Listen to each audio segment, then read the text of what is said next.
நம்ம இன்னைக்கு பார்க்க போறது சனிக்கிழமை சம்பவம் பார்ட் 2. இந்த பிரச்சாரத்தோட ரிவ்யூ தான் இன்னைக்கு பார்க்க போறோம். திமுக எனும் தேரை ரோட்டில் இழுத்து விட்ட விஜய். இந்த தேர் திருப்பி கோட்டைக்கு முழுமையா போய் சேருமா சேராதா, அதுதான் இந்த சனிக்கிழமை சம்பவம் பார்ட் 2. இதை பார்த்து மக்களோட பார்வை என்ன, எங்க ஓட்டு விஜய்க்கு தான். இது மக்களின் பார்வை.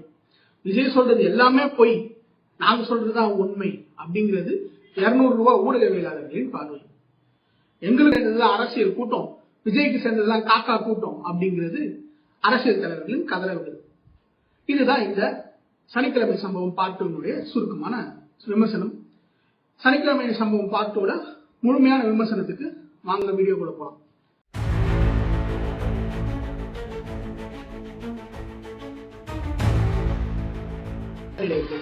மெரைன் இன்ஜினியரிங் காலேஜ்ல இங்க எதுவுமே இல்லை. ஏன்னா அங்க இருக்க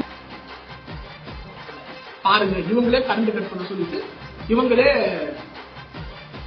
இது வந்து கம்ப்ளைண்ட் பண்றாங்க. ஆனா அரியலூர் திருச்சூர் இவங்க கரண்ட் கட் பண்ண சொல்லி கேட்கல. டிஎன் ஃபேக்ட் செக் பண்ணி சொல்லுங்க. முதல்வர் 99% உங்களுக்கு கொடுத்த வாக்குறுதியை நிறைவேற்றுன்னு சொல்றாரு, அதை ஃபேக்ட் செக் பண்ணி சொல்லுங்க. ஒரு மினிஸ்டர் 370 பண்ணிருக்குன்னு சொல்றாரு, அரசு நாங்க எம்ஓயூ தான் சைன் பண்ணிருக்கோம். இத்தனை எம்ஓயூஸ் வந்து ப்ராஜெக்ட்ஸா கன்வெர்ட் ஆயிருக்கு. இத்தனை ப்ராஜெக்ட்ஸ் வந்து நாங்க அடிக்கல் நாட்டிருக்கோம். இத்தனை ப்ராஜெக்ட்ஸ் வந்து ஓபன் பண்ணிட்டாங்க. இவ்வளவு வேலை இப்போ வந்து பொய் அப்படிங்கறத நிரூபிக்கிறதுக்கு எவ்வளவோ ட்ரை பண்றாங்க. ஆனா இவங்க அம்பலப்பட்டு போறாங்க. ஏன்னா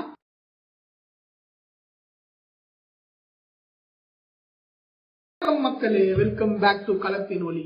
இந்த வீடியோ மூலமா உங்களை சந்திக்கிறதுல மிக்க மகிழ்ச்சி. உங்களின் குரலாகிய நான் அருண்குமார். நம்ம இந்த சனிக்கிழமை சம்பவம்ன்ற சீரீஸ் விஜயின் பிரச்சாரம் நடக்குது இல்லையா, விஜயின் முதல் முறையான மக்களுடனான பரப்புரை நடக்குது இல்லையா, அதை சீரியஸா போடுறோம். அதுல முதல் வீடியோ ஆல்ரெடி பதிவு பண்ணிருக்க சனிக்கிழமை சம்பவத்துல. இரண்டாவது பார்க்கமா, இந்த முறை நாகப்பட்டினம் மற்றும் திருவாரூர் போயிருக்காரு. அந்த இடத்துல போய் என்னென்னலாம் பேசியிருக்காரு, என்னென்ன லோக்கல் இஷ்யூஸ் தொட்டிருக்காரு. அதன் பிறகு அதுல இருந்து முக்கியமான ஒரு இஷ்யூ, அதாவது ஒரு அந்த இடத்துக்கு தேவையான முக்கியமான ஒரு இஷ்யூ எடுத்து நம்ம பேசுவோம். அது மட்டும் இல்லாம இவர் இன்னைக்கு பேசிய விஷயம் எப்படி அரசியல் களத்தை பாதிச்சிருக்கு, இதனுடைய தலைவர்கள், அதாவது விஜய் பேசினதை ஒட்டி திமுக தலைவர்களும் சரி, இல்ல மற்ற கட்சி தலைவர்கள் அவங்களோட பார்வைகள் என்ன, அதை பத்தி பேசிட்டு ஒரு சின்ன அனாலிசிஸ். இப்ப விஜய் போயிருக்காரு இல்லையா, இப்ப நம்ம இது மூலமா என்ன தெரிஞ்சுக்கணும்னா, இப்ப நம்ம தமிழ்நாட்டை பத்தி ஒரு அனலைஸ் பண்றோம் இல்லையா. இப்ப விஜய் போறது வாரம் ஒரு வாட்டி போனாலுமே அவர் போய் ஒரு இடத்தோட பிரச்சனை பேசும்போது நம்மளுக்கும் இந்த தமிழ்நாட்டை பத்தி இன்னும் புரிஞ்சுக்க, ஒரு பகுதியில என்னென்ன பிரச்சனை இருக்கு, அங்க மக்கள் எப்படி என்னென்ன பிரச்சனைகளை ஃபேஸ் பண்றாங்கன்னு தெரிஞ்சுக்க நம்மளுக்குமே ஒரு வாய்ப்பா இருக்கு. இதை எல்லாரும் அப்படி ஒரு வாய்ப்பா பயன்படுத்திக்கணும். நானும் உங்களுக்கு என்னோட அட்மோஸ்ட் பொறுப்போட இந்த வீடியோ உங்களுக்கு டெலிவர் பண்றது என்னோட ப்ராமிஸ். அதன் பிறகு பாத்தீங்கன்னா ஒரு தொகுதி இப்ப இவர் போறா இல்லையா, இன்னைக்கு இந்த பகுதிகளில் மொத்தம் எத்தனை தொகுதிகள் இருக்கு, அதுல கடந்த ஒரு 10-20 வருடங்களா யார் யாரு ஜெயிச்சிட்டு இருக்காங்க, யாரோட ஸ்ட்ராங் ஹோல்டு, விஜயின் பிரச்சாரம் இன்னைக்கு இதுக்கப்புறம் இந்த இடத்தை எப்படி பாதிக்கும் அப்படிங்கிற விஷயத்தெல்லாம் கூட இந்த வீடியோல பார்க்க போறோம். வாங்க வீடியோக்குள்ள போகலாம். சோ முதல்ல வந்து விஜய் எப்பவுமே எல்லா சேனலும் எப்படி ஸ்டார்ட் பண்ணாங்க, விஜய் வந்து வீட்டுல இருந்து கிளம்பிட்டார். விஜய் ரோல்ஸ் ராய்ஸ்ல கிளம்பி ஏர்போர்ட்டுக்கு போயிட்டார். ஏர்போர்ட்ல இருந்து ஒரு சார்ட்டர்ட் ஃபிளைட் பிடிச்சி திருச்சியில இறங்கி அங்க இருந்து 140 கிலோமீட்டர் வேகத்துல ரேஞ்ச் ரோவர்ல ஏறி நாகையை நோக்கி செல்றார். அப்படி போகும்போது நாகப்பட்டினத்துக்குள்ள என்டர் ஆகும்போது அவரோட பிரச்சார பரப்புரை வண்டியில ஏறி அதன் மூலமா மக்களை சந்திச்சுக்கிட்டே போற வழி எங்கும் ஒரு ஊர் சந்திப்பு இருக்குல்ல, அந்த ஒரு ஊர் சந்திப்புலுமே ஒரு ஆயிரக்கணக்கான மக்கள் இருந்து விஜயை பார்த்து ஆர்ப்பரிச்சு கை காட்டி சந்தோஷப்பட்டு எல்லாரும் அந்த ஊரை கடந்து செல்றாரு. ஒரு கட்டமா வந்து பாத்தீங்கன்னா நாகப்பட்டினத்துல இருக்க புத்தூர் அப்படிங்கிற ஒரு இடத்துல ஜங்ஷன், அந்த சாலை சந்திப்புல விஜய் போய் மக்களை பார்த்து பேச போறாரு. அப்படி போகும்பொழுது முதல்ல எப்படி திருச்சியில என்ன பண்ணணும் அதே தான் கிட்டத்தட்ட நாகப்பட்டினம். இந்த நாகப்பட்டினத்தோட சிறப்பு என்ன, அதாவது இது இங்க நாகூர் ஆண்டவர் இருக்காரு, பிறகு பாத்தீங்கன்னா அன்னை வேளாங்கண்ணி இருக்காங்க, அப்புறம் மாரியம்மன். சோ இது வந்து அந்த காலத்துல வந்து இது அவர் சொல்றது மட்டும் இல்லாம அந்த காலத்துல வந்து ஒரு புத்தம் வந்து ஆக்டிவா இருந்த இடத்துல நாகப்பட்டினமும் ஒண்ணு, அதாவது புத்திசம் ஆக்டிவா இருந்தது நாகப்பட்டினம் ஒண்ணு. சோ நாகப்பட்டினம்ன்றது ஒரு மத சார்பின்மைக்கான ஒரு பெரிய எடுத்துக்காட்டு நாகப்பட்டினம். அது மட்டும் இல்லாம இதுதான் தமிழ்நாட்டிலேயே 2வது பெரிய மீன் ஏற்றுமதி ஹார்பர், துறைமுகம் இருக்கிறது இங்கதான் அப்படின்னு எடுத்தோடனே ஆரம்பிச்சு. ஆனா உங்களுக்கு இந்த எக்ஸ்போர்ட்டுக்கு தேவையான இண்டஸ்ட்ரீஸ் எடுத்து கொடுத்தாங்களா, அதாவது மீன் பதப்படுத்துறது, இல்ல வந்து மீனை மதிப்பு கூட்டி அனுப்புறது, இல்ல ஃப்ரீசர் இண்டஸ்ட்ரி அந்த மாதிரி ஏதாச்சும் உங்களுக்கு செஞ்சு கொடுத்தாங்களா, இண்டஸ்ட்ரீஸ் அமைச்சு கொடுத்தாங்களா அப்படின்ற ஒரு கேள்வி வைக்கிறாரு. அதன் பிறகு பாத்தீங்கன்னா இந்த நாகை பகுதியில பாத்தீங்கன்னா அலையாத்தி காடுகள் இருக்கும், அதாவது மேங்க்ரூவ் ஃபாரஸ்ட். சோ நான் சொல்லியிருந்தேன் இல்லையா, ஒரு முக்கியமான விஷயம் அவர் பேசுனதுல ஒரு முக்கியமான விஷயம் நம்ம எடுத்து பேசணும்ட்டு, அதுல நான் இன்னைக்கு வந்து இந்த சூழலியல் சம்பந்தப்பட்ட பிரச்சனையை நான் எடுக்கிறேன். இந்த அலையாத்தி காடுகள்ன்றது மேங்க்ரூவ் ஃபாரஸ்ட். இந்த பேர்லயே தெரியும், அலை ஆத்தி, அதாவது கடல் வந்து பெரிய அலைகள் வரும்போது அதனை உள்வாங்கி அதனோட இம்பாக்ட கம்மியாக்குறதான் இந்த அலையாத்தி காடுகளுடைய வேலை. இது என்ன ஆகும், இது அடர்த்தியா இருக்கும். கடலும் நதியும் சந்திக்கிற இடத்துல இருக்கு இல்லையா, அந்த இடங்கள்ல இது வளரும். இது வந்து ரொம்ப எக்ஸ்ட்ரீம் கண்டிஷன்ல வளரக்கூடிய செடிகள் மரங்கள் தான். அப்படி நாகப்பட்டினத்துல பாத்தீங்கன்னா அக்கரைப்பேட்டைன்னு ஒரு இடம் இருக்கு. அந்த இடத்துல அந்த இடம் பாத்தீங்கன்னா கடந்த 1990 பாத்தீங்கன்னா அந்த இடத்துல இருக்க மரங்கள் அப்ப வந்து பர்மால இருந்து வந்து செட்டில் ஆனாங்க இல்லையா, அவங்க வந்து அந்த இடத்துல இருக்க நாணல் புல்லு மரங்கள் எல்லாத்தையும் விறகுகளாகவும் வீடு கட்டத்துக்கும் பயன்படுத்தி அந்த அதனுடைய காடினுடைய அமைப்பு கம்மியாகிடுச்சு. அதனால என்ன சொல்றாருன்னா, இதனோட அடர்த்தியை ஒன்றும் கூட்டணும், இந்த அலையாத்தி அவங்களோட அந்த அலையாத்தி காட்டினுடைய பரப்பளவை கூட்டத்துக்கு என்ன பண்ணாங்க அப்படிங்கிற மாதிரி கேள்வி வச்சாரு. ஆனா இதுக்கு டிஎன் சாட்சிக்கு உடனே ஒரு பதில் கொடுத்தாங்க. என்னன்னா, இதே மாதிரி தமிழ்நாட்டில் 2021 பாத்தீங்கன்னா ஒரு 45 ஸ்கொயர் கிலோமீட்டர் தான் அலையாத்தி காடுகள் இருந்தது. அதாவது பிச்சாவரம் காடுகள் தமிழ்நாடு அந்த முழுக்க அந்த கோஸ்டல் லைன் முழுக்க நிறைய இடத்துல இந்த அலையாத்தி காடுகள் இருக்கு. அது இல்லாம உள்ள ஒரு சில இடங்கள்ல இருக்கு. அப்படி இருக்கும் பொழுது நாங்க 45 ஸ்கொயர் கிலோமீட்டர் தான் 3 வருஷத்துக்கு 90 ஸ்கொயர் கிலோமீட்டர் ஆகிடுன்னு சொல்றாரு. ஆனா இந்த ஃபேக்ட் இருக்கு இல்லையா, டிஎன் ஃபேக்ட் சொன்னது இது உண்மையா அப்படின்னு பாத்தீங்கன்னா பாதி உண்மை. என்னன்னா, அலையாத்தி காடுகள்ல தமிழ்நாடு பாத்தீங்கன்னா கிட்டத்தட்ட இந்த ஒரு இத்தனை ஸ்கொயர் கிலோமீட்டர் இருக்குன்னு வச்சுக்கோங்களேன், அதுல 1 ஸ்கொயர் கிலோமீட்டர் தான் அந்த அடர்த்தியான அலையாத்தி மரங்கள் இருக்கு இல்லையா, அது இருக்கிற இடம். மற்றதெல்லாம் பாத்தீங்கன்னா தண்ணி போற பாதை இல்ல ரொம்ப அடர்த்தி கம்மியா இருக்க இடம். ஆனா இந்த அடர்த்தியா இருக்கு இல்லையா, இந்த அடர்த்தியா இருக்க இடம் தான் அந்த அலை வரும்போது மண்ணரிப்பை தடுக்கும். அந்த மண்ணரிப்பை தடுக்கும். அதுவும் இல்லாம இந்த புயல் வருது இல்லையா, அந்த புயல் வரும்பொழுது அந்த பெரிய அளவு காத்துல இருந்து பாதிப்பை தடுக்கக்கூடிய ஃபோர்ஸ் பாத்தீங்கன்னா அந்த அலையாத்தி காடுகள் கிட்ட இருக்கு. அப்படி இருக்கும்போது அந்த அடர்த்தியா இருக்க காட்டு பகுதி இருக்குல்ல, அது ரொம்ப கம்மியா தான் இருக்கு. இன்னுமே பாத்தீங்கன்னா இந்த வாட்டர் வேஸ் இருக்கு இல்லையா, அதெல்லாம் கிளியர் பண்ணி யூஸ் பண்ணாங்க. தவிர்த்து இன்னும் அந்த அடர்த்தியான மரங்கள்ல அடர்த்தியான அலையாட்டி காடுகளா இன்னும் வரல அப்படிங்கிறது தான் குற்றச்சாட்டு. ஆனா 1992 பாத்தீங்கன்னா இறையன் பாப்பா அவங்க கலெக்டர் இருந்தாங்க நாகை மாவட்டத்துக்கு. அப்போ இருக்கும்போது ஒரு 100 ஏக்கரை மீட்டு எடுத்தாங்க. 100 ஏக்கருக்கு விதைகளை தூவி, அந்த விதைகள் தூவுறதுமே நிறைய டெக்னிக்ஸ் இருக்கு. அதாவது அலை உள்ள வந்து போகாத இடத்துல அந்த விதைகளை தூவணும், இல்ல ஹை டைட் இருக்கப்ப பண்ணக்கூடாது, லோ டைட் இருக்கப்ப பண்ணணும். அது மாதிரி நிறைய விஷயங்கள் இருக்காது. அதை எடுத்து அப்பயே ரிஸ்டோர் பண்ணாங்க. இப்பயும் ஓரளவுக்கு ரிஸ்டோர் பண்ணிருக்கோம். நாங்க நாகப்பட்டினம் அக்கரைப்பேட்டையில ஒரு 500 ஏக்கரா இருந்தது, இப்ப நாங்க 1010 ஏக்கரா மாத்திருக்கோம் அப்படின்னு சொன்னாங்க. இது ஒரு நல்ல விஷயம். ஆனா அடர்த்தி குறைந்த காடுகள் தான் இன்னுமே அங்க இருக்கு. அந்த 1% நிலம் இருக்கு இல்லையா, தமிழ்நாட்டோட ஆவரேஜ் 1% தான். இப்ப நாகப்பட்டினத்திலையும் இன்னும் அந்த அடர்த்தியா இருக்க காடுகளை இன்னும் மேம்படுத்தணும் அப்படிங்கறத விஜயோட கோரிக்கை. ஏன்னா அதுதான் மண்ணரிப்பை தடுக்கும், புயல்ல இருந்து மக்களை பாதுகாக்கும். அது மட்டும் இல்லாம அந்த சைட் இருக்கு இல்லையா, அது வந்து ஒரு ரிச்சான பிரீடிங் சைட். அதாவது இந்த இறாலுக்கும் மீன்களுக்கும் ரொம்ப ரிச்சான பிரீடிங் சைட்டாகவும் அந்த மேங்க்ரூவ் ஃபாரஸ்ட் இருக்கும். அதன் பிறகு பாத்தீங்கன்னா இந்த இறால் பண்ணைகள் அங்க நிறைய இருக்கு இல்லையா, அந்த இறால் பண்ணைகள் இருந்து வர தண்ணி மணல்ல லீச் ஆகி அதுல இருக்க அந்த அசிடிட்டி இருக்கு இல்லையா, இந்த இறால் பண்ணை மீன் வளர்ப்பு பண்ணும்போது அசிடிட்டி அதிகமாகும். அந்த அசிடிட்டி கிரவுண்ட் அந்த மண்ணோட அசிடிட்டியை மாற்றும் போது அங்க இருக்க விவசாயிகளுக்கு எல்லாம் பாதிப்பா இருக்கு. அந்த விவசாயிகளுக்கு பாதிப்பு வராத மாதிரி இறால் பண்ணைகளை மெயின்டைன் பண்ணணும், அதுக்கான பாலிசி கொண்டு வரணும் அப்படிங்கிற மாதிரி சொன்னாரு. அதன் பிறகு பாத்தீங்கன்னா வேதாரண்யம் உப்பு, அங்க வேதாரண்யத்தை பாத்தீங்கன்னா உப்பு ஃபேக்டரி நிறைய இருக்கு. ஏன்னா நம்ம காந்திஜி வந்து குஜராத்ல உப்பு காசனப்ப சத்தியாகிரகம் பண்ணப்போ இங்க வேதாரண்யத்துல தான் ராஜாஜி உப்பு காய்ச்சி இங்க அந்த வேதாரண்யம் உப்பு சத்தியாகிரகம் பண்ணாரு. அப்ப வேதாரண்யத்துல ஒரு பெரிய உப்பளம் தயாரிக்கும் இடம் இருக்கு. அப்போ இங்க இருந்து உப்பை எக்ஸ்போர்ட் பண்றதுக்கு என்ன ஃபேக்டரி கொண்டு வந்தீங்க அப்படின்ற மாதிரி கேட்கிறாரு. அதன் பிறகு பாத்தீங்கன்னா இந்த ரோடு, இந்த என்ஹெச்ல இருந்து பஸ் ஸ்டாண்டுக்கு வர ரோடு எல்லாம் என்ன ரொம்ப மோசமா இருக்கு. அப்புறம் திருச்சியில இருந்து நாகப்பட்டினம் வர ஹைவே இன்னும் ஏன் கட்டாம இருக்கு, அது மாதிரி கேள்விகள் தான் கேட்கிறாரு. ஆனா இதெல்லாம் சென்ட்ரல் கவர்மெண்ட் கேட்க வேண்டிய கேள்விகள். அது மட்டும் இல்லாம நாகூர் ஆண்டவர் மருத்துவமனை இருக்கு, அங்க வந்து மகப்பேறு மருத்துவர்கள் இல்லாத ஒரு அவல நிலை இருக்கு அப்படிங்கிறத எடுத்துக்காட்டாங்க. இதேதான் திருச்சியிலும், அதாவது இவர் பேசுறதுல ஒரு பேட்டர்ன் இருக்கு. அதை நான் கடைசியில சொல்றேன். எப்படி எல்லாம் மக்களோட பிரச்சனை எடுத்து பேசுறாரு ஒரு பேட்டர்னா இருக்கு அப்படின்னா நான் கடைசியில சொல்றேன். நாகூர் மருத்துவமனையில இந்த மாதிரி மகப்பேறு மருத்துவமனை சிக்கல் இருக்கு. அதுக்கப்புறம் உங்களோட மெடிக்கல் காலேஜ்ல இருக்க அங்க இருக்க எல்லா எக்யூப்மெண்ட்ஸும் ஒர்க் ஆகுதா அப்படிங்கிற மாதிரி ஒரு கேள்வி கேட்கிறாரு. அப்புறம் மெரைன் இன்ஜினியரிங் காலேஜ்ல இங்க எதுவுமே இல்லை. ஏன்னா அங்க இருக்க மக்கள் வந்து கடல் சார்ந்து வாழ்றாங்க. அவங்களோட வாழ்வாதாரம் பாதிக்காம இருக்கணும்னா அவங்களுக்கு அந்த தொழில் சார்ந்த கல்வி அவங்களுக்கு தேவைப்படும். அந்த தொழில் சார்ந்த கல்வி தேவைப்படும் போது அங்க அதுக்கான கல்வி நிலையங்கள் இல்லை அப்படிங்கறத விஜய் ஒரு குற்றச்சாட்டை வைக்கிறார். அதன் பிறகு பாத்தீங்கன்னா இங்க ஆல்ரெடி இருந்த steel rolling mill, Tata steel rolling mill இங்க ஆல்ரெடி இருந்தது. அது வந்து பாத்தீங்கன்னா ஒரு 1990 காலங்கள்ல ரிமூவ் பண்ணிட்டாங்க. அதன் பிறகு பாத்தீங்கன்னா இங்க ஒரு கோச் ஃபேக்டரி இருந்தது, ரயில் பெட்டிகள் செய்யும் இடம் இருந்தது. அது பாத்தீங்கன்னா 1870 இருந்தது. அது வந்து இங்க இருந்து எடுத்துட்டாங்க. அது மாதிரி விஷயங்களை இங்க இன்னும் கொண்டு வரணும், இங்க இருக்க மக்களுக்கு தொழில் மற்றும் வேலை வாய்ப்பை இங்க கொடுக்கணும் அப்படிங்கிற மாதிரி சொல்லியிருந்தாரு. அதன் பிறகு பாத்தீங்கன்னா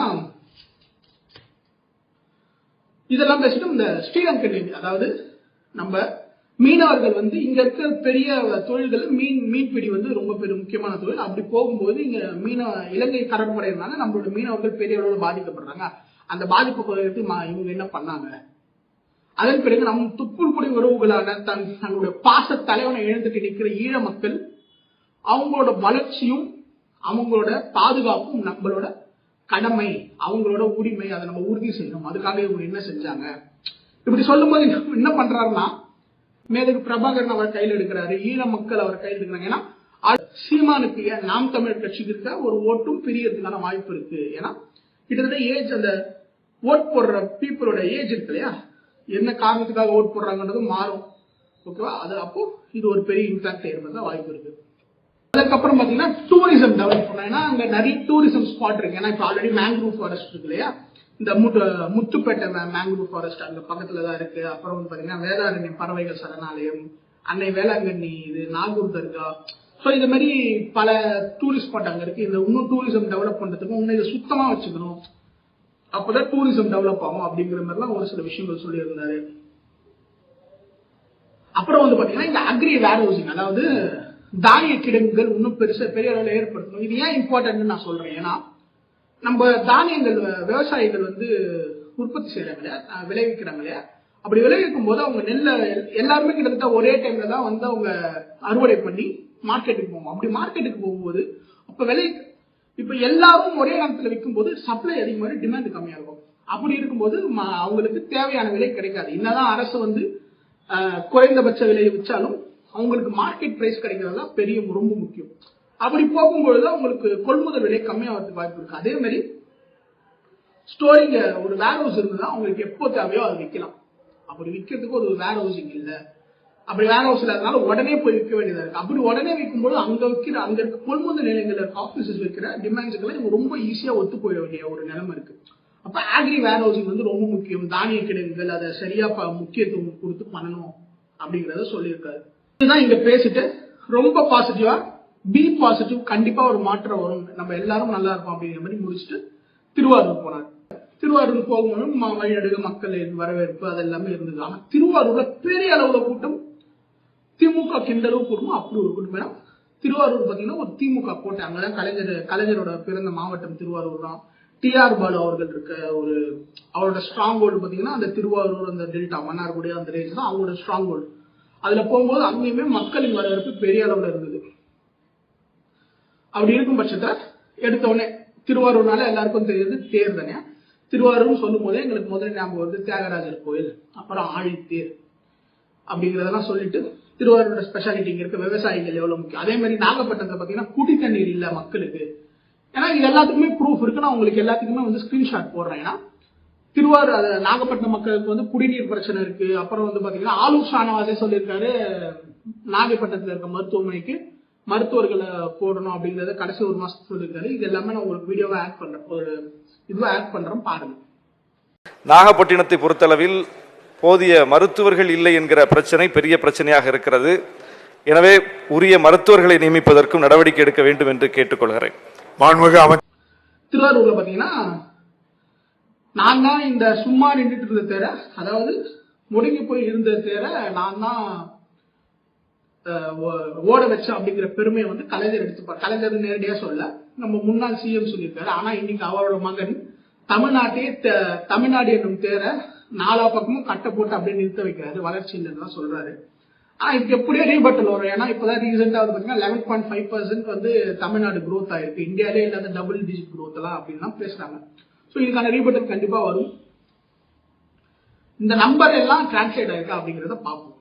அதன் பிறகு பாத்தீங்கன்னா இன்னொரு விஷயம் என்ன சொன்னாங்கன்னா, இந்த வெளிநாட்டுக்கு போறாங்க, வெளிநாட்டுக்கு போய் இன்வெஸ்ட்மெண்ட் பண்றேன்னு போறாங்க, வெளிநாட்டுக்கு இன்வெஸ்ட்மெண்ட் கொண்டு வராங்க, இல்ல வெளிநாட்டுல இன்வெஸ்ட் பண்ண போறாங்க, ஸ்ட்ரெயிட்டா அவரோட குடும்பத்தை தாக்குறாரு. அப்புறம் வந்து பாத்தீங்கன்னா உங்களுடன் ஸ்டாலின் சொல்றாரு. அந்த உங்களுடைய அவங்களோட குடும்பம் தான். அப்புறம் இங்க இருக்க திமுக அமைச்சர்லாம் அங்க இருக்க குடும்ப ஆட்களுக்கு சேவை செஞ்சுட்டு இருக்காங்க, மக்களுக்கு சேவை செய்யலாம், அங்க இருக்க குடும்பங்களுக்கு சேவை செஞ்சுட்டு இருக்காங்க அப்படிங்கிற மாதிரி எல்லாம் குற்றச்சாட்டை வச்சாரு. அதன் பிறகு பாத்தீங்கன்னா இங்க இருக்க யூனிவர்சிட்டி, இங்க சென்ட்ரல் யூனிவர்சிட்டி இருக்கு, அங்க எல்லா டிபார்ட்மெண்ட்டும் இருக்குதா, அப்புறம் மெடிக்கல் காலேஜ்ல இருக்க எல்லா எக்யூப்மெண்ட்டும் ஒர்க் ஆகுதா, அது போல ரோடு பிரச்சனை, அங்கேயுமே ரோடு பிரச்சனை பெரிய அளவுல இருக்கு.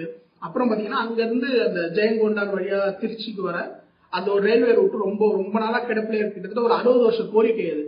அந்த 2 மாவட்டத்துக்கும் ஒரு டிரான்ஸ்போர்டேஷன் கனெக்ஷன், அந்த பிரச்சனை அதெல்லாம் உங்களுக்கு செஞ்சாங்களா, அது எதுவுமே செய்யல பாருங்க அப்படிங்கிற மாதிரி எல்லாம் சொன்னாரு. அப்புறம் வந்து பாத்தீங்கன்னா இந்த டெல்டா ஃபார்மர்ஸ், ஏன்னா இந்த திருவாரூர்னாலே ஃபார்மர்ஸ் அவ்வளவுதான், அது 2 தான். எந்த பக்கத்துக்கு பச்சை பசுன்னு இருக்கும், பெரிய அளவுல ஒரு பஞ்சாப் மாரி இருக்கு. ஓகேங்களா, பசுமை புரட்சியில பெரிய அளவுல டிரான்ஸ்ஃபார்ம் ஆன திருவாரூர், இது கிட்டத்தட்ட ஒரு நெற்களஞ்சியம் அப்படின்னு சொல்லலாம். தஞ்சாவூர், திருவாரூர், இந்த டெல்டா மாவட்டங்கள்லாம். அப்படி இருக்கும் பட்சத்துல இந்த நெருப்பு இவங்க அறுவடை செஞ்சு கொள்முதலுக்கு எடுத்துட்டு போறாங்கன்னா, இங்க காமனா வந்து ஒரு கொள்முதல் நிலையம்னு இருக்கும். அந்த கொள்முதல் நிலையத்துல கொண்டு போகும்போது இவங்க லோடிங், அன்லோடிங், அப்புறம் எடை போடுறது, அங்க ப்ராசஸிங்க்கு கவர்மெண்ட் ஆல்ரெடி 10 ரூபான்ற ஒரு விஷயம் தருது. அதை மீறி விவசாயிகள்கிட்ட இருந்து 40 ரூபா வாங்குறாங்க. அப்ப 40 கிலோ மூட்டைக்கு, அதாவது நெல் வந்து அறுத்து வரும்போது 40 கிலோ மூட்டையா வரும். அப்படி 40 கிலோ மூட்டைக்கு 40 ரூபா வாங்குறாங்க, ஒரு டன்னுக்கு 1000 ரூபாய் வாங்குறாங்க அப்படிங்கிற மாதிரி ஒரு விவசாயியை தன்னிடம் சொன்னதா சொல்றாரு. ஏன்னா யார் சொல்லியிருந்தாலும் நம்பிக்க மாட்டான். ஆனா இத ஒரு விவசாயி, ஒரு உழவர் வந்து தன்னிடம் சொன்னதா வந்து விஜய் வந்து ஒரு குற்றச்சாட்டு எடுத்திருக்கிறார். அதுதான் சொல்லிட்டு இருக்கும்போது 40க்கு 40 வேணா உங்களோட பாராளுமன்றம் வெற்றியை குறிக்கலாம். ஆனா 40க்கு 40 மக்களின் துயரம். உங்களுக்கு 40க்கு 40 வெற்றினா மக்களுக்கு 40க்கு 40 துயரம் இங்க இருக்க விவசாயிகளுக்கு அப்படிங்கிற ஒரு ஸ்ட்ராங்கான ஒரு ஸ்லோகனை முன்னெடுத்து மக்களிடம் வச்சாரு. அதன் பிறகு அதுதான் அந்த இடத்துல பேசுனது. அப்புறம் இன்வெஸ்ட்மெண்ட் அதெல்லாம் பேசிட்டு பிறகு வந்து முடிச்சுட்டு போறாரு. திருப்பி வந்து பாத்தீங்கன்னா எல்லாரும் சொல்றாங்க, இது மாதிரி நீங்க எனக்கு ஓட்டு போட மாட்டீங்க, ஓட்டு போடுவீங்களா, ஓட்டு போட மாட்டீங்களா, கூட்டமா சேர்றதுலாம் ஓட்டா மாறாது அப்படின்றாங்க. உண்மையாது அப்படிங்கிறப்ப இல்ல நாங்க ஓட்டு போடுவோம் அப்படிங்கிற மாதிரி சொல்றாங்க. அதன் பிறகு பாத்தீங்கன்னா பல இடங்கள்ல வந்து பாத்தீங்கன்னா நம்ம போகும்போது கரண்ட் கட் பண்றாங்க, மைக் லைன் கட் பண்ணி விடுறாங்க. அது திருச்சிலையும் அரியலூர்ல நடந்தது சொல்றாரு. இதற்கு வந்து பாத்தீங்கன்னா நேற்று திமுக ஐடி வந்து பெரிய அளவுல ரிப்போர்ட் கொடுத்தாங்க. பாருங்க, இவங்களே கரண்ட் கட் பண்ண சொல்லிட்டு இவங்களே இங்க வந்து கம்ப்ளைண்ட் பண்றாங்க அப்படின்றாங்க. ஆனா இது வடிகட்டிய போய் திமுக ஐடி வந்து விஜயோட ஐடி வந்து வேற லெவல்ல ஒர்க் பண்ணிட்டு இருக்கு. சோ அப்படி இருக்கும்போது இந்த மாதிரி பொய்யெல்லாம் சொன்னா ஈஸியா உடைச்சிருவாங்க. என்னன்னா நாகப்பட்டினத்துல கரண்ட் கட் வேணும்னு கேட்டது இவங்க தான். ஏன்னா அங்க ஹை டென்ஷன் வயசு ரொம்ப கம்மியான ஹைட்ல போய்கிட்டு இருக்கு. அப்படி இருக்கும்போது அங்க கரண்ட் கட் ஆனா அரியலூர்லயும் திருச்சியிலும் இவங்க கரண்ட் கட் பண்ண சொல்லி கேட்கல. இப்ப திமுக ஒரு உறுப்பினர் என்ன சொல்லியிருக்காங்கன்னா, இங்க பாருங்க இவங்களே கரண்ட் கட்டு கேட்டு இவங்களே நாங்க கரண்ட் கட் பண்றாங்க அப்படின்னு சொல்றாங்க இல்லையா. அதுக்கான பதிலடி வந்துருச்சு. நாங்க திருச்சி, அரியலூர்ல, பெரம்பலூர்ல கேட்கல. ஆனா நீங்க நாகப்பட்டினத்துல பண்ணீங்க, நாகப்பட்டினத்துல நாங்க கேட்டோம், நாகப்பட்டினத்துல நாங்க மனு கொடுத்தோம். இது 2 நாள் முன்னாடி நியூஸ் ஆச்சுங்களே. அப்படி இருக்கும்போது ஏன் இந்த மாதிரி பொய்ய வந்து ஃபேக்ட் செக் பண்ணி சொல்லுங்க. முதல்வர் 99% உங்களுக்கு கொடுத்த வாக்குறுதியை நிறைவேற்றிட்டோம்னு சொல்றாரு, அதை ஃபேக்ட் செக் பண்ணி சொல்லுங்க. ஒரு மினிஸ்டர் 370 பண்ணிருக்குன்னு சொல்றாரு, அதை ஃபேக்ட் செக் பண்ணி சொல்லுங்க. அதை விட்டுட்டு விஜய் சொல்றதெல்லாம் பொய்ன்றது மட்டும் ஃபேக்ட் செக் பண்ணி சொல்லுங்க. வர அது என்னென்னலாம் பொய்ன்னு சொல்லிருக்காங்க, அதெல்லாம் எந்த அளவுக்கு உண்மை. அப்புறம் இந்த 200 ரூபாய் ஊடக வாய் இருக்கு இல்லையா, அது எந்த மாதிரி பொய்கள்லாம் விஜய்க்கு எதாவது கட்டவிழ்த்து இருக்கு, அது எந்த அளவுக்கு பொய்ன்றத உங்களுக்கு இந்த வீடியோ நான் நிரூபிக்கிறேன். இதெல்லாம் பேசிட்டு அப்புறம் கிளம்பிட்டார். சோ இதுதான் பிரச்சாரத்துல நடந்தது. இதன் பிறகு பாத்தீங்கன்னா என்னென்ன பொய்கள்லாம் ரியாக்ஷன், அரசியல் தலைவர்களோட ரியாக்ஷன் என்னென்ன பொய்கள்லாம் இவருக்கு எதிராக கட்டெழுத்தப்படுது. முதல்ல டிஆர்பி ராஜா, ஏன்னா அவர் தான் ஒரு மினிஸ்டர் பாருங்க, அவர் ஃபேமிலிக்கு வேலை செஞ்சுட்டு இருக்காங்க சொல்றேன், அது டிஆர்பி ராஜா தான் அவர் கிட்டத்தட்ட நோக்கி சொல்லியிருக்காரு. அப்படி டிஆர்பி ராஜா இன்வெஸ்ட்மெண்ட் பத்தி கேட்கும்போது இவர் தான் தொழில்துறை அமைச்சர் மற்றும் இன்வெஸ்ட்மெண்ட் எல்லாம் கொண்டு வர அமைச்சர் துறை இவர் தான் டிஆர்பி ராஜா, டிஆர் பாலு அவர்களோட மகன். இவர் பாத்தீங்கன்னா ஒரு பதிலடி கொடுக்குறாரு. நாங்க கடந்த 4 வருடங்கள்ல 11.75 லட்சம் கோடி இன்வெஸ்ட்மெண்ட்ஸ் வந்து எம்ஓயூ சைன் பண்ணிருக்கோம், 35 லட்சம் வேலை வாய்ப்புகள் கிடைக்கும் அப்படிங்கறது கிடைச்சிருக்கு அப்படிங்கறது சொல்றாரு. இது உண்மையா? முடிஞ்சா வெள்ளை அறிக்கை விடுங்க. ஏன்னா எம்ஓயூஸ்ன்றது புரிந்துணர்வு ஒப்பந்தம் தான், அது வந்து நிச்சயிக்கப்பட்ட உண்மை கிடையாது. நாங்க இங்க வரோம், இவ்வளவு இன்வெஸ்ட்மெண்ட் பண்ணலாம்னு இருக்கோம், நாங்க இவ்வளவு பண்றோம் அப்படிங்கிற ஒரு சின்ன புரிந்துணர்வு ஒப்புதானே தவிர்த்து அது ஒரு லீகலி நாங்க கண்டிப்பா வரோம் சொல்ற ஒரு ப்ராமிஸ் கிடையாது. அது ப்ராமிஸ் கிடையாது, அது மெமரண்டம் ஆஃப் அண்டர்ஸ்டாண்டிங், எம்ஓயு, புரிந்துணர்வு ஒப்பந்தம் தானே தவிர்த்து அது அந்த இதுதான். அப்படின்னு பாத்தீங்கன்னா யூபியில பாத்தீங்கன்னா 130 லட்சம் கோடி எம்ஓயு சைன் பண்ண, 130 லட்சம் கோடி எம்ஓயூஸ் நாங்க கொண்டு வரோம். ஒரு வருஷத்துக்கு நம்ம 12 லட்சம் கோடி ரூபாய்க்கு எம்ஓயு சைன் பண்றோம் யூபி இதுல. இப்ப இத்தனை லட்சம் கோடி நாங்க கடந்த 4 வருஷத்துல பண்ணோம்னா அதுல எத்தனை அடிக்கல் நாட்டிருக்கீங்க, எவ்வளவு கோடிக்கு அடிக்கல் நாட்டிருக்கீங்க, இது மூலமா எத்தனை வேலை வாய்ப்பு வந்தது, இதெல்லாம் டிஎம் ஃபேக்ட் செக் பண்ணி சொல்லுங்க. அப்படி இல்லையா வெள்ளை அறிக்கை விடுங்க. இந்த வெள்ளை அறிக்கை முடிஞ்சா விடுங்க, நான் பார்ப்போம். இத்தனை ப்ராஜெக்ட்ஸ் நாங்க எம்ஓயூஸா சைன் பண்ணிருக்கோம், இத்தனை எம்ஓயூஸ் வந்து ப்ராஜெக்ட்ஸா கன்வெர்ட் ஆயிருக்கு, இத்தனை ப்ராஜெக்ட்ஸ்க்கு வந்து நாங்க அடிக்கல் நாட்டிருக்கோம், இத்தனை ப்ராஜெக்ட்ஸ் வந்து ஓபன் பண்ணிட்டாங்க, இவ்வளவு வேலை வாய்ப்பு வந்து முடிஞ்சா காட்டுங்க. பண்ண முடியுமா? மக்களை ஏமாத்த முடியுமா? ஏன் இப்படி மக்களை, அதாவது பொய்ய சொல்லி ஏமாத்துற ஆட்சி இதுதான். இந்த பொய் சொல்லி ஏமாத்துறதுக்கு டிஎன் ஃபேக்ட் செக்னு ஒருத்தவங்க வராங்க. சோ அப்படி சொல்லும் போது டிஎன் ஃபேக்ட் செக். அப்புறம் இன்னொரு இது என்ன சொல்றாங்கன்னா, இந்த 200 ரூபாய் கூட வேலை இருக்குங்களா, நாகப்பட்டினத்துல இந்த கோச் ஃபேக்டரி இருந்தது இல்லைன்னு சொல்றாங்களா, அது பொய். 1890கள் இருக்கு இல்லையா, அப்பயே வந்து அங்க ஒரு கோச் ஃபேக்டரி இருந்தது. அது அப்புறம் திருச்சிக்கு மாத்தினாங்க. அதுதான் Goldie rocks Thangamalai coach factory, அது திருச்சியில இருக்கு இப்ப. அப்போ அங்க இருக்க மக்களுக்கு அந்த வேலை வாய்ப்பெல்லாம் வரணும், இங்க ஒண்ணு கொண்டு வாங்க அப்படின்னு ஒரு கோரிக்கை வைக்கணும் தமிழக அரசு தான். அது வைக்கலன்றது குற்றச்சாட்டு. ஆனா அதையும் பொய் அப்படின்ற ஒரு பரப்புரை செய்யறாங்க. இன்னொரு பொய் என்ன தெரியுமா? பொய் நம்பர் 2 ஊடகவியலாளர்கள் சொல்றது. அந்த ஸ்டீல் ரோல் இருந்ததா சொல்றாங்க. இல்ல கிடையாது, இருந்தது. 1990 வரைக்கும் டாடா ஸ்டீல் மில் அங்க இருந்தது, அந்த ரோலிங் ஸ்டீல் மில் இருந்தது. அது இங்க இருந்து போயிடுச்சு. அது என்ன காரணம்னு பார்த்தா அவங்க கொண்டு வாங்க அப்படிங்கிற மாதிரி சொல்றாரு. இதையும் பொய். அப்புறம் வந்து பாத்தீங்கன்னா இந்த டிஎன் ஃபேக்டரி வந்து சதுப்பு நிலம், அதாவது இந்த அலையாத்தி காடுகள் இருக்கு, அது பொய் அப்படிங்கிற மாதிரி சொன்னாங்க. அதன் பிறகு பாத்தீங்கன்னா இந்த மைன் இன்ஜினியரிங் காலேஜ் சொன்னார் இல்லையா, அதுக்கு எல்லாரும் வந்து இன்டர்நெட் கொதிக்குது. அப்படி டிஎம்கே ஐடி இன்டர்நெட் அங்க பாருங்க, ஆல்ரெடி டாக்டர் ஜெயலலிதா ஃபிஷரிஸ் அந்த ஃபிஷரி காலேஜ் இருக்கு அப்படின்ற மாதிரி சொல்றாங்க. ஆனா அந்த ஃபிஷரி காலேஜ் நாகப்பட்டினத்துல இருக்க அந்த ஃபிஷரி காலேஜ் வந்து 2 கோர்ஸ் தான். ஒன்னு இந்த மீன் பிடிக்கிறது எப்படின்ற ஒரு டெக்னிக், அப்புறம் வந்து இன்னொரு டெக்னிக். இந்த ரெண்டு டிகிரி தான் இருக்குது. அதுக்கும் மைன் இன்ஜினியரிங்கும் சம்பந்தமே இல்லை. மைன் இன்ஜினியரிங் இன்னும் வேற, கப்பல் எப்படி கட்டணும், அப்புறம் வந்து கப்பல் எப்படி, அதாவது இந்த மைன் இன்ஜினியரிங் அந்த கடல் சார்ந்த படிப்பு, அந்த கடல்ல எப்படி பயணம் பண்றது, அது மாதிரி நாட்டிக்கல் இன்ஜினியரிங் அந்த மாதிரி இருக்கும். அந்த மாதிரி கோர்ஸ் எதுவுமே கிடையாது. அப்போ இதுவுமே இவங்களோட மொத்த இதுவும் பாத்தீங்களா, விஜய்க்கு வந்து எதுவுமே தெரியாது. விஜய் வந்து யாரோ எழுதி கொடுத்த படிக்கிறாரு அப்படிங்கறது, யாரோ எழுதி கொடுத்தாலும் அது உண்மையான குற்றச்சாட்டு. இதை பொய் அப்படிங்கறத நிரூபிக்கிறதுக்கு எவ்வளவோ ட்ரை பண்றாங்க. ஆனா இவங்க அம்பலப்பட்டு போறாங்க. ஏன்னா விஜய் சொன்னது உண்மை. அங்க மெரைன் இன்ஜினியரிங் கோர்ஸ் கிடையாது. டாக்டர் ஜெயலலிதா அந்த ஃபிஷரிஸ் அண்ட் ஓஷனோகிராஃபி அந்த மெரைன் இன்ஜினியரிங் அந்த யூனிவர்சிட்டி இருக்குல்ல, அந்த யூனிவர்சிட்டியில இங்க ஒரு காலேஜ் இருக்கு நாகப்பட்டினத்துல. ஆனா அங்க மெரைன் இன்ஜினியரிங் கோர்சஸ் கிடையாது. மெரைன் இன்ஜினியரிங்ல வேற படிப்பு, ஃபிஷரிஸ்ல வேற படிப்பு. மெரைன் இன்ஜினியரிங்ல இவங்களுக்கு இன்னும் தொழில் வாய்ப்பை அதிகப்படுத்தி தரும். கடந்து போகலாம், இன்னும் பெரிய அளவுல இவங்களுக்கு வந்து வருமானம் ஈட்டுறதுக்கு வாய்ப்பு இருக்கு. சோ இதெல்லாம் ஏன் பண்ணல அப்படிங்கறது சரியான ஆர்டர் தான் கேட்டிருக்காரு. ஆனா இதையும் பொய் என்று ஒரு கட்டமைப்பு. இதை ஏன் டிஎன் ஃபேக்ட் செக் பண்ணி சொல்ல மாட்டீங்க? டிஎன் ஃபேக்ட் செக் இதை பண்ணுங்க. நீங்க என்ன கவர்மெண்ட்டுக்கு தானே வேலை செய்றீங்க, டிஎம்கேக்கு வேலை செய்றீங்க. டிஎம்கேக்கு எதிராக சொல்லப்படுற விஷயத்த மட்டும் எடுத்து சொல்லுவோம், நாங்க வந்து மற்ற விஷயம் எல்லாம் பேச மாட்டோம். இது கூட பரவாயில்ல. ஒரு மினிஸ்டர் சொல்றாரு, என்ன சொல்றாருன்னா, நாங்க விஜய் வந்து பாத்தீங்கன்னா நாகூர் ஆண்டவர் மருத்துவமனையில மகப்பேறு மருத்துவர் இல்லைன்ற ஒரு குற்றச்சாட்டு தான் வச்சாரு. இதற்கு நாகப்பட்டினம் மெடிக்கல் காலேஜ் பத்தி அவர் பேசல. ஆனா மா சுப்பிரமணியன் அவர்கள் சுகாதாரத்துறை அமைச்சர் என்ன சொல்றாருன்னா, முதல்ல அவர் போய் நாகப்பட்டினம் அரசு மருத்துவக் கல்லூரி போய் பார்த்துட்டு வந்து பேச சொல்லுங்க அப்படின்னாரு. உடனே நம்ம சோசியல் மீடியா என்ன பண்ணாங்க, முதல்ல அவர் விஜய் பேஜை பார்த்துட்டு வர சொல்லுங்க. அவர் சொன்னது நாகூர் ஆண்டவர் மருத்துவமனை, இவர் சொல்றது வந்து நாகப்பட்டினம் மருத்துவமனை, ரெண்டும் வேற வேற. முதல்ல இவரை பதில் சொல்றதுக்கு முன்னாடி முதல்ல போய் பேச்சை கேட்டு வர சொல்லுங்க அப்படின்ற மாதிரி சொல்லி அனுப்பிச்சிட்டாங்க. இந்த பொய்யும் உடைக்கப்பட்டது.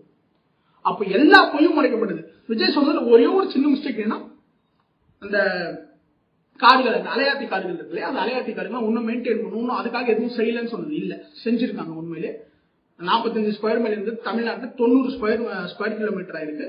அது போல நாகப்பட்டினத்துல 500 ஏக்கர் ஹெக்டேரா இருந்தது 1019 ஹெக்டேரா மாறி இருக்கு. இது எல்லாத்துக்குமே இந்தியன் ஃபாரஸ்ட் சர்வே அதுக்கான டேட்டாஸ் எல்லாம் இருக்கு. அது சரியா பண்ணிருக்காங்க. ஆனா பத்தாது. ஏன்னா இன்னைக்கு வந்து புயல் வர ஃப்ரீக்வன்சி இருக்கு இல்லையா, அது அதிகரிச்சிருக்கு. இன்னைக்கு பாத்தீங்கன்னா நம்ம மக்களுக்கு கிராப் இன்சூரன்ஸை இவங்க போட மாட்டாங்க. கேட்டா நாங்க ரிலீஃபா தந்துருவோம் அப்படின்றாங்க. பீமா அந்த கிராப் இன்சூரன்ஸ் போடாதனால மக்கள் போன வாட்டி பெரிய இழப்பு. ஓகேவா? அப்போ அந்த இன்சூரன்ஸும் இல்ல, இது மாதிரி இதையும் டெவலப் பண்ணலாம், மக்களுக்கு டபுள் வேல்யூ தான். அதனால இந்த மாதிரி ஒரு பிரச்சனை இருக்கு. ஓகேவா? இதுதான் இவர் மேல பொய்யா இவர் சொல்றதெல்லாம் பொய் அப்படின்னு கட்டமைக்கப்பட்டு எல்லாரோட மூஞ்சும் இங்க வெளுக்கப்பட்டுருச்சு. அதாவது எல்லாரோட பொய்யும் இங்க வெளுக்கப்பட்டுருச்சு. எல்லாம் ஏன்னா இவர் எடுத்து வச்ச அத்தனையும் உண்மைதான், மத்தவங்க எடுத்து வைக்கிறது தான் பொய் அப்படிங்கிறது இங்க தெரிய வந்துருச்சு.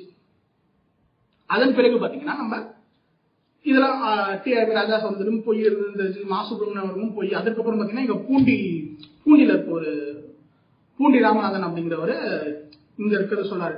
இந்த 40 ரூபா சொன்ன இல்லையா, அந்த விவசாயிகள், அது விவசாயிகளா பார்த்து கொடுக்கறது தானே, அது ஒன்றும் கட்டாயம்லாம் கிடையாது அப்படிங்கிற மாதிரி சொல்றாரு. எப்படி கட்டாயம் கிடையாதுன்னு பாருங்க. எல்லாம் கவர்மெண்ட் ஆபீஸ்ல போய் பாருங்க, என்னென்ன நடக்குதுன்னு தெரியும். எவ்வளவு கரப்ஷன் நடக்குது, எவ்வளவு ஒரே ஒரு அப்ரூவல் வாங்கணும் அப்படின்னா எத்தனை 1000 ரூபாய். அந்த அப்ரூவல் வாங்குறதுக்கு 1 லட்சம், அதை கொடுத்து வாங்குறதுக்கு எவ்வளவு 1000 ரூபாய் தர வேண்டியிருக்குன்னு இன்னைக்கு வீடு கட்டுற கிராமங்கள்ல வீடு கட்டுற மக்கள்கிட்ட போய் கேளுங்க எவ்வளவு கரப்ஷன் நடக்குது அப்படின்ட்டு. இந்த கரப்ஷனுக்கு யார் பொறுப்பேற்றுப்பா?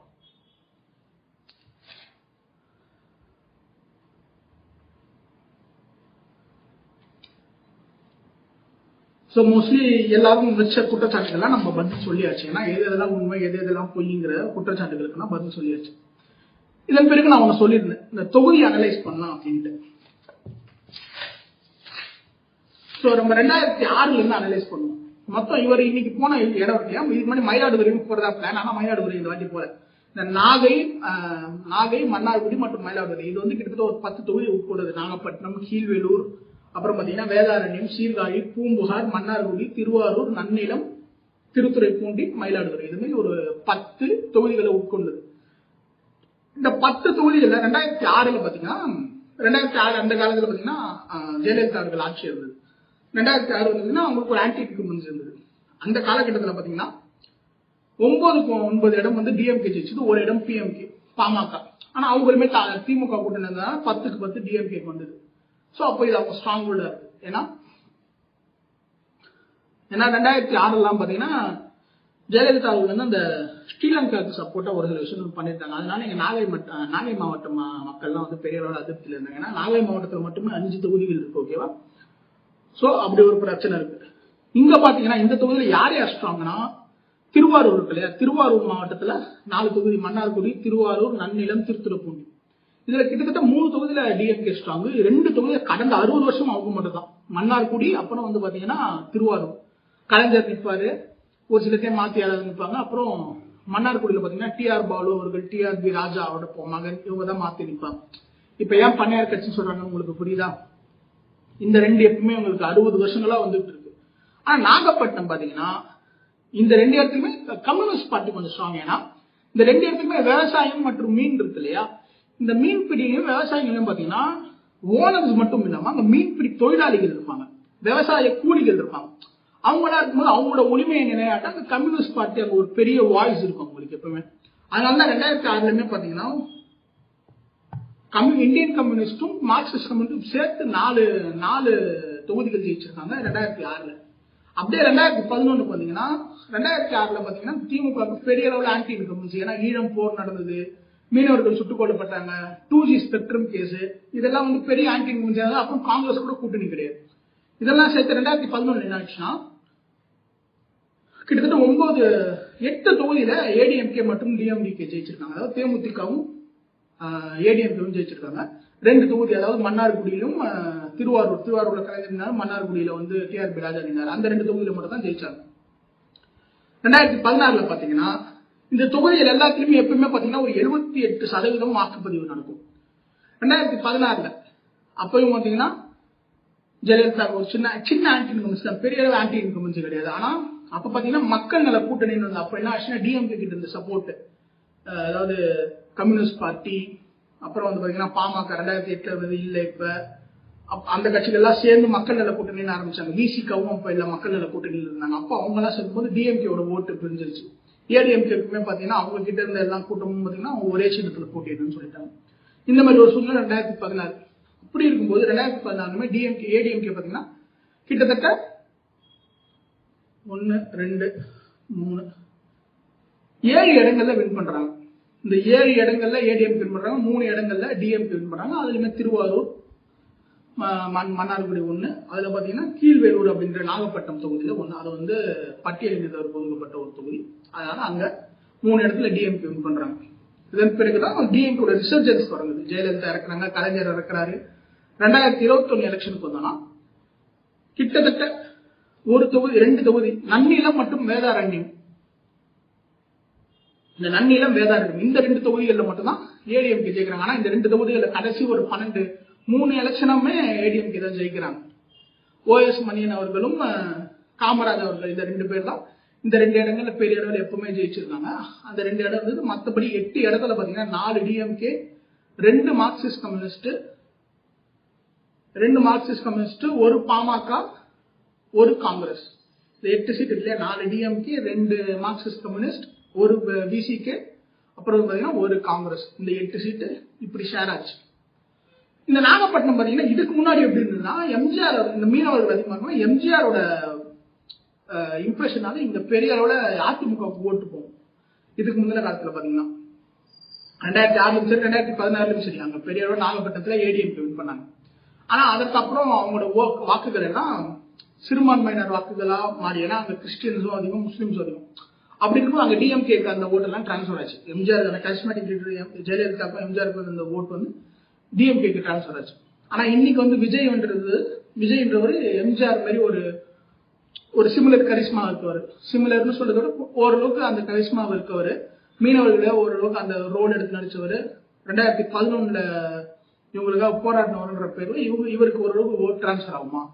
ஏன்னா 2021 பாத்தீங்கன்னா காளியம்மான்றவங்க அங்க அவங்களுக்கு ஒரு 7% ஓட்டு இருந்தது. நாம் தமிழருக்கு அங்க ஆவரேஜா அந்த போதுல ஒரு 7% ஓட்டு இருந்தது. அந்த ஓட்டு வந்து விஜய்க்கு வருமா அப்படிங்கிற ஒரு கேள்வி இருக்கு. இது ஏன்னா இந்த இடத்துல பாத்தீங்கன்னா ஓட்டு வந்து ரொம்ப கிராம்ப் எடுப்பேன். இங்க ஆல்ரெடி 76% 78% ஓட்டுகள் எப்பவுமே பதிவாகும். மீதி 22% அதிமுக கிட்ட இருந்து உடையிற சதவீதம், அதெல்லாம் எப்படி விஜய்க்கு போய் சேருது அப்படின்றத நம்ம வரப்போற தேர்தலையும் அவரோட பிரச்சாரம் எப்படி பண்றாரு, எந்தெந்த பிரச்சனைகளை எடுத்து போய்க்கிறான்றத பார்ப்போம். இதன் பிறகு நான் முதல்ல சொல்லியிருந்தேன் இல்லையா, என்ன ஸ்ட்ரக்சர்ல அவர் வந்து இந்த இதெல்லாம் எடுத்து வைக்கிறாரு அப்படின்ட்டு.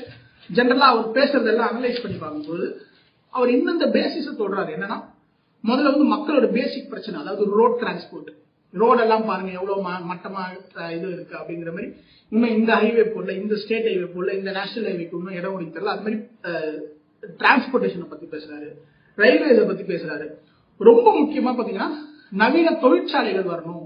அந்த நவீன தொழிற்சாலைகள் வந்து பாத்தீங்கன்னா அந்த இடத்துக்கு எது சூட் ஆகுதோ, ஏன்னா போன வாட்டி அரியலூர்ல பாத்தீங்கன்னா இந்த முந்திரி ப்ராசஸ் பண்ற தொழிற்சாலை வரணும், இங்க பாத்தீங்கன்னா மீன் பதப்படுத்துற சாலை வரணும், இல்ல வந்து ஃபுட் ப்ராசஸிங் யூனிட்ஸ் வரணும் அப்படிங்கிற மாதிரி அந்த இடத்துக்கு ஏற்ற தொழில், அந்த தொழில்துறைக்கான தொழிற்சாலைகள் இங்க கொண்டு வரணும், மாடர்னைஸ் பண்ணணும், வேலைவாய்ப்பு அதிகப்படுத்தி தரணுங்கிறத பேசிக்கா இருக்கிறார். ஏன்னா இதெல்லாம் மக்களோட டெய்லி தினசரி பிரச்சனைகள்ல ஒன்னா மாறுது. ரெண்டாவது எஜுகேஷன். இந்த டைம் பாத்தீங்கன்னா டிபார்ட்மெண்ட்ஸ் பத்தி பேசியிருக்காரு, யூனிவர்சிட்டியை பத்தி பேசியிருக்காரு, மெரைன் இன்ஜினியரிங் பத்தி பேசியிருக்காரு. இதன் பிறகு பாத்தீங்கன்னா குடிநீரை பத்தி, அதாவது காவேரியில வந்து திருச்சிலையும் வந்து காவேரி குடிநீர் வருது அவங்களுக்கு அப்படிங்கிற மாதிரி பேசியிருந்தாரு. இங்கேயுமே பாத்தீங்கன்னா நாகை மாவட்டத்துக்கு உப்பு தண்ணி நிறைய இருக்கு, இன்னும் அங்க குடிநீர் பிரச்சனை இருக்கு, பாலார சாக்கடை பிரச்சனை திருச்சியில இருக்கு அப்படிங்கிற மாதிரி இந்த குடிநீர், அந்த டிரைனேஜ் இருக்கு, அந்த பிரச்சனைகள் எடுத்து பேசுறாரு.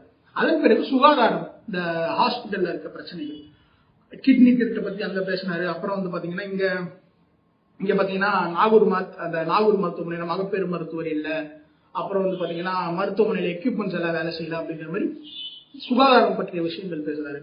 அதன் பிறகு பாத்தீங்கன்னா எப்பவுமே எந்த இடத்துலயுமே அந்த ஈழத்தை விட்டு கொடுக்காம அந்த மக்களின் உரிமைக்காக நம்ம நிக்கணும், அது நம்மளோட கடமை அப்படிங்கிற மாதிரி எடுத்து பேசுறாரு. சோ சூழலியல் பத்தி பேசுறாரு. அங்கேயுமே மண் அள்ளுறது, அதனால ஏற்படுற சூழலியல் பிரச்சனைகள், அப்புறம் இங்க அலையாத்தி காடுகளை பத்தி பேசுறது, இந்த சூழலியல் பத்திய பிரச்சனை.